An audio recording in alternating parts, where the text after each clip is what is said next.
morning, Bears. Today is Thursday, February 6, 2025. I'm Maddie Hauk. And I'm Liv Cook, here with your BNN ready to go. Maddie, what's going on in Bear Country today? Today is basically a Friday, seeing as how we have a 4-day weekend. That's right, and tomorrow's Valentine's Day. Let's start today by handing it over to Mr. Jagger for a special Thursday edition of Principal's Corner. Mr. Jagger, hopefully you have your Valentine's Day gift picked out. You better believe I have Valentine's Day gift picked out. We got a special guest today, Obi. Obi's here with us in the studio today. Walking around the building, take some pictures with Obi. Go ahead and post them. It's going to be a good day.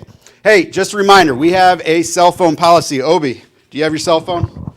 You don't have your cell phone. Here's a cell phone to use. Obi, when we get in the classrooms, where do the cell phones go? In the pocket. That's right, Obi. Good job. Good job. Cell phones going to be in the pockets. Administrators are going to be doing some walkthroughs. They're going to be talking to teachers, talking to students. Remember, you can use your cell phones in the classroom. It's for an academic purpose. So teachers are going to let you know when to use your cell phones in the classroom and when not to. Make sure it's for an academic purpose. Tournament time for winter sports. Tomorrow, ice hockey kicks it off at 6:30 at Chiller North. If they win, they play again Saturday. You going to be there, Obi? Absolutely, Obi's going to be there. Next Wednesday, girls basketball is actually hosting a game here at 3140. Tip-off is 6:30. Cheer OCC this weekend. Districts for swim at Athens on Saturday. That's for a ticket to the state tournament. And don't forget, we have that 4-day weekend this weekend, 4-day week next week. That's it for today's Principal's Corner. Claws up. Thanks, Mr. Jagger. Seniors, today is the last day to submit speeches for Night of Reflection or graduation. You can turn in your speech to Mrs. Borders, Repko, or Taylor, all in the English wing, of course. More information can be found in the 2025 Schoology group. Next, let's hear from DBSN.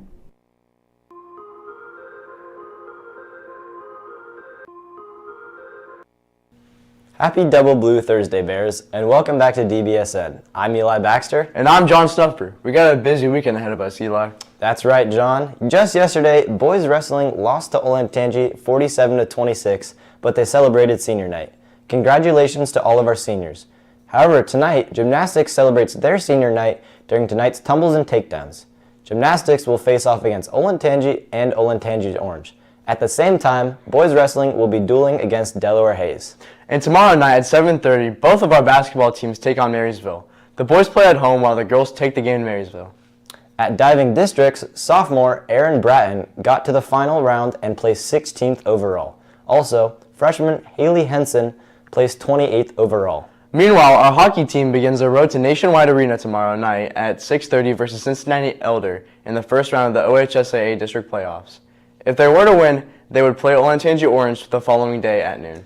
Then, on Sunday, our nationally ranked game day cheer team competes in OCCs. Good luck to everyone competing over the weekend. Great stuff, Eli. In other news, this week's Male Athlete of the Week is junior J.D. Gennard, and the Female Athlete of the Week is Kaylin Davis.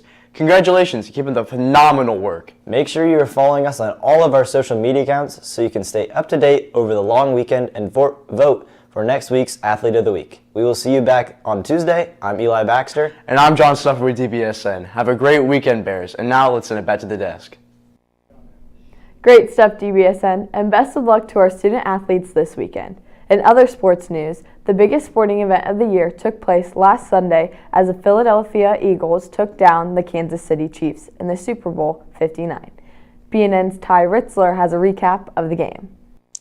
Super Bowl 59 took place this past Sunday, featuring the Philadelphia Eagles against the Kansas City Chiefs. Both teams had some hard battles to get to this spot. The Philadelphia Eagles had to start off against the Green Bay Packers, then face the Rams, and finally stop the Washington Commanders in their surprising underdog run. The Kansas City Chiefs started their playoff run with a bye week. Then they had to play their first game against the Houston Texans, then followed that up with a close win against the Buffalo Bills. Finally, this past Sunday, the two teams met in New Orleans and kicked off Super Bowl 59. The Eagles led strong 7-0 by the end of the first quarter, then began to break away with a 24-0 lead by halftime. We then saw a well-awaited halftime performance featuring recent Grammy winner Kendrick Lamar and many other celebrity guests, such as SZA, Samuel L. Jackson, and Serena Williams. I also enjoyed the halftime show, and I'm glad Kendrick Lamar played our favorite song. During the third quarter, the Eagles continued their lead while the Chiefs put themselves on board with their first touchdown. I thought the game itself was pretty boring. The Eagles were just winning the whole game. Finally, by the end of the fourth quarter, the Chiefs had begun to climb their way back, but there was just not enough time left. The game was over, and the Eagles were crowned your Super Bowl 59 champions. Although this show may feel like a Friday show, it is still in fact Thursday. Let's head over to Cindy and Lauren for this week's Thoughtful Thursday. Hi, I'm Lauren Caudell. And I'm Cindy Kai. Welcome to Thoughtful Thursday, where we share mental wellness tips with you every Thursday. Today's mindfulness nugget is that language matters. The words that you tell yourself become the words that you believe. So it is important to use positive words when speaking to yourself. Positive affirmations are a simple way to boost self-esteem, shift your focus away from worries, and reduce stress and anxiety. So today, try shifting your perspective to something more positive. For example, instead of saying, I always do badly on exams, try saying, I studied and I am well prepared for this exam. Remember that the words that you use have a direct effect on your perspective. So be kind to yourself and know that you can do anything if you believe in yourself. That's it for today's Thoughtful Thursday. See you next week. Thanks, Cindy and Lauren. That's all the news that we have for you this week. Stay tuned for the pledge, and remember, no school tomorrow or Monday. So enjoy your 4-day weekend, and we'll see you back here Tuesday for more news covering all things Berlin and beyond. Claws up. Please stand for the Pledge of Allegiance. I pledge allegiance to the flag of the United States of America and to the republic for which it stands, one nation, under God, indivisible, with liberty and justice for all. This is BNN.